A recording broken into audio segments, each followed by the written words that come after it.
SRH food சேனலின் அன்பான வணக்கம் ஃப்ரெண்ட்ஸ். இங்கே பாருங்கள் தக்காளி சாதம் ரெடி பண்ணியிருக்கேன். ரொம்ப சூப்பராக இருக்கும் ஃப்ரெண்ட்ஸ். நம்ம லஞ்ச் பாக்ஸுக்கு ரெடி பண்ணி கொடுக்கலாம். ஒரு 15 நிமிஷத்துலேயே நம்ம ரெடி பண்ணிக்கலாம். இங்கே பாருங்கள் தக்காளி சாதம், கத்திரிக்காய் தொக்கு, உருளைக்கிழங்கு சிப்ஸ் வச்சுருக்கேன். ரொம்பவே சூப்பராக இருக்கும் ஃப்ரெண்ட்ஸ் சாப்பிட்றதுக்கு. வாங்க ஃப்ரெண்ட்ஸ் வீடியோக்குள்ளே போகலாம். ஃப்ரெண்ட்ஸ் இங்கே பாருங்கள் தக்காளி சாதம் ரொம்பவே சூப்பராக இருக்கும் ஃப்ரெண்ட்ஸ் சாப்பிட்றதுக்கு. பாருங்கள் சாதம் நல்லா மலர்ந்து இருக்குது பாருங்கள். சாப்பிட்றதுக்கு ரொம்ப நல்லாயிருக்கும் ஃப்ரெண்ட்ஸ். ஒரு குழம்பு கரண்டி அளவுக்கு எண்ணெய் விட்டுருக்கேன். கூடுதலாக தான் இருக்கணும், அப்போ தான் நல்லாயிருக்கும். இங்கே பாருங்கள் 1/4 டீஸ்பூன் கடுகு உளுத்தம் பருப்பு, 1/2 டீஸ்பூன் சோம்பு நல்லா பொரிய ஆரம்பிச்சிடுது. 2 வெங்காயம், 2 பச்சை மிளகா. வெங்காயம் வந்து பெரிய சைஸு நீர் வாட்டத்தை தான் கட் பண்ணியிருக்கேன். ஒரு 3 நிமிஷம் பாதி அளவுக்கு வெங்காயம் வதங்கினா போதும் ஃப்ரெண்ட்ஸ். இங்கே பாருங்கள் 5 தக்காளி எடுத்துருக்கேன், சின்னதாக கட் பண்ணிக்கலாம் ஃப்ரெண்ட்ஸ். இங்கே பாருங்கள் இந்த அளவுக்கு வதங்கினா போதும். இங்கே பாருங்கள் 5 தக்காளி கட் பண்ணியிருக்கேன். அப்படியே சேர்த்துருங்க.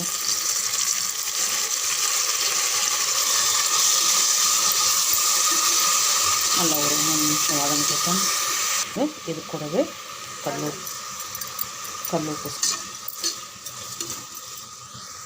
பாருங்க பாதி அளவு தான் வதங்கியிருக்கு. இது பாருங்க பெல்ட்டு போடாமல் அப்புறம் மூடி வைங்க. இது பாருங்க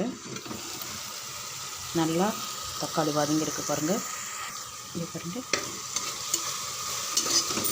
தக்காளி நல்லா வதங்கியிருக்கு பாருங்கள். இந்த மாதிரி தக்காளி நல்லா வதங்கினா தான் சாதம் வந்து நல்லாயிருக்கும் சாப்பிட்றதுக்கு.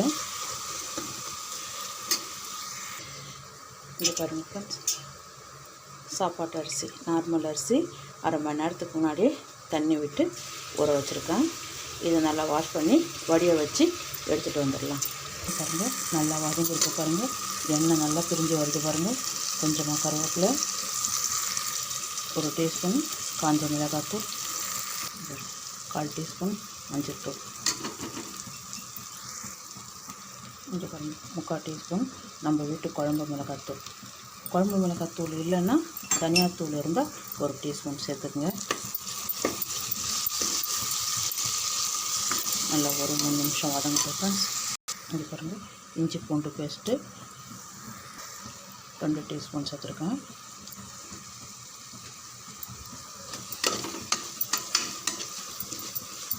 நல்லா ஒரு 3 நிமிஷம் வதங்கட்டும் ஃப்ரெண்ட்ஸ்.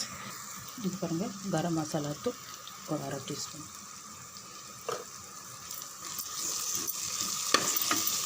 2 நிமிஷம் ஃப்ரெண்ட்ஸ். இது பாருங்கள்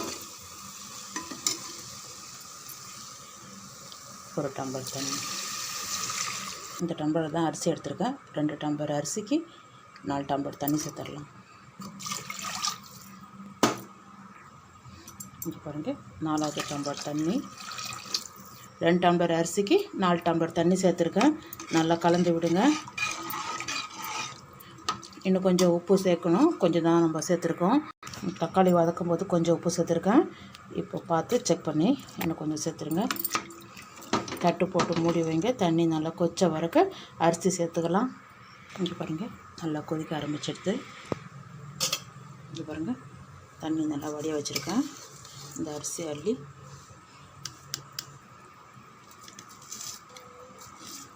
எல்லா அரிசியும் சேர்த்துடலாம் ஃப்ரெண்ட்ஸ். இங்கே பாருங்கள் அரிசியெல்லாம் சேர்த்தாச்சு. நல்லா கலந்து விடுங்க. இன்னொரு டைமு உப்பு இருக்கான்னு பார்த்து செக் பண்ணிக்கோங்க. அவ்வளோதான், நம்ம அப்படியே குக்கரை மூடிடலாம் ஃப்ரெண்ட்ஸ். இங்கே பாருங்கள் பெல்ட்டெல்லாம் போட்டாச்சு. அப்படியே மூடி வைங்க. இங்கே பாருங்கள் 2 விசில் வந்தால் போதும் ஃப்ரெண்ட்ஸ். இங்கே பாருங்கள் சாதம் ரெடியாக இருக்குது.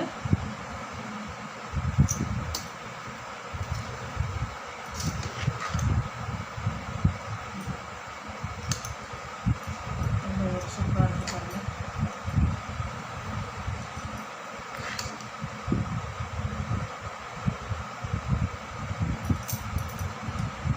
பட்டை கிராம்பெல்லாம் எதுவுமே இல்லாமல் தக்காளி மட்டும்தான் இருக்குது. சூப்பரான சாதம் ரெடியாக இருக்குது. தக்காளி சாதம். வாங்க ஃப்ரெண்ட்ஸ் சாப்பிட போகலாம். ஃப்ரெண்ட்ஸ் இங்கே பாருங்கள் தக்காளி சாதம் தான் ரெடி பண்ணியிருக்கேன். ரொம்பவே சூப்பராக இருக்கும் ஃப்ரெண்ட்ஸ். இந்த வீடியோ பிடிச்சிருந்தா லைக் பண்ணுங்கள், ஷேர் பண்ணுங்கள், கமெண்ட் பண்ணுங்கள், மறக்காம நம்ம சேனல் சப்ஸ்கிரைப் பண்ணுங்கள். அப்படி பக்கத்தில் பெல் ஐக்கான் கிளிக் பண்ணிடுங்க. Thank you friends.